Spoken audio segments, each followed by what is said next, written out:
Alright folks, so this is one that I'm sure a lot of us have suspected will come out for a while. This is the buildable C-3PO Lego set.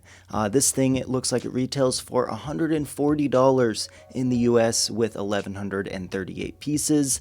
As per usual, we're going to talk about the value of this thing towards the end of the video, because I probably will have some things to say about the actual value of this thing. But before we do any of that, let's just take a look at what exactly we're getting here and you know, the overall model. Does it look good? Does it do what it needs to do? All that sort of stuff. So first impressions here, I do think it honestly looks really good. I think for a Lego-ified version of C-3PO, this is just about as good as you could get for this scale. I really don't see how they could have done this any better, and I also appreciate that they have the canonical silver leg on C-3PO, because a lot of the times toy companies, as well as Lego in the past, have just plain forgotten that that silver leg, so it's nice to see that on there. We see some elements with decals. I'm not sure if they're stickers or not. They should really be prints with the way that this thing is priced, but we'll get to that later. So we see the wiring right there is done with some form of decal. The little cylindrical piece in the middle there has that sort of decal on it, and then also on his hand, which is really interesting, and it looks like you'll probably get two of those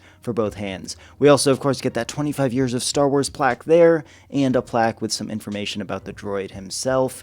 Let's take a look at, this just gives us a view of kind of the box as well. Those eyes, I honestly think they are kind of bugging out, but they really do capture C-3PO quite well. I'm noticing now as well that they do use a printed shield piece for his mouth and nose. It's unfortunate that they couldn't find a way to accomplish his mouth as well as his nose in just a brick-built method, but I think that this works really well. It looks good for what it is. Here is a very much front angle of him, nothing really new here. We do see as well though that there are some greebling or some piston work going on with his arms, so that's a cool effect right there. I like that a whole lot.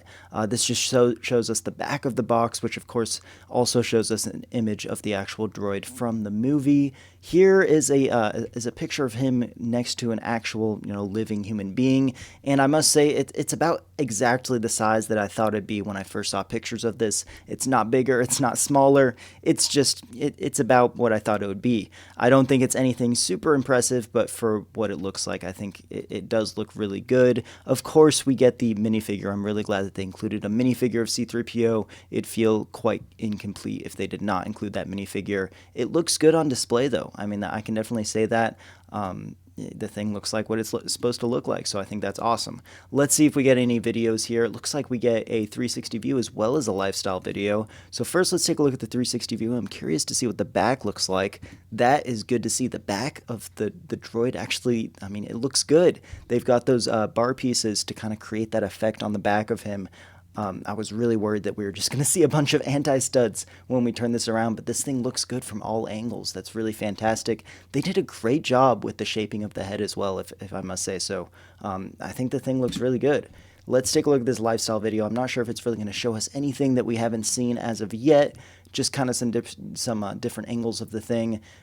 We can see that it's definitely anchored into that base plate. I wonder how easy it is to remove it from the base plate, or if that can be done at all. Here we see some articulation of the head as well as the arms. It looks like this thing has a fair amount of articulation actually, which is very beneficial, especially for posability. All right, so I mean that's pretty much it right there. That's the buildable C-3PO model. This will of course be in the same scale as the R2-D2 that they came out with earlier this year. Let's talk about value here though, because $140 for this thing, I don't know if I'm alone in this or if we're all thinking it, but that's too expensive, in my opinion. For something that doesn't have a whole lot of minifigures, from the looks of it, it's hard to tell if these are stickers or prints. If they are prints, then all well and good. If they're stickers, then that's even worse. But, from the looks of it, I really don't see $140 here, especially considering the R2-D2 that came out earlier this year, I believe was either 100 or 110, whereas this one's sitting at 140. That's just way too much in my opinion. I would say 110 or 120 would be ideal. $100 would be the perfect price for this thing, obviously, but I don't expect that in the year of 2024. Let me know, though, in the comments below what you think of this thing. Do you like it? Do you plan on getting it? If you liked this video and you made it this far, be sure to leave a like. Be sure to subscribe as well. I appreciate you guys, and I will see you in the next one. Bye-bye.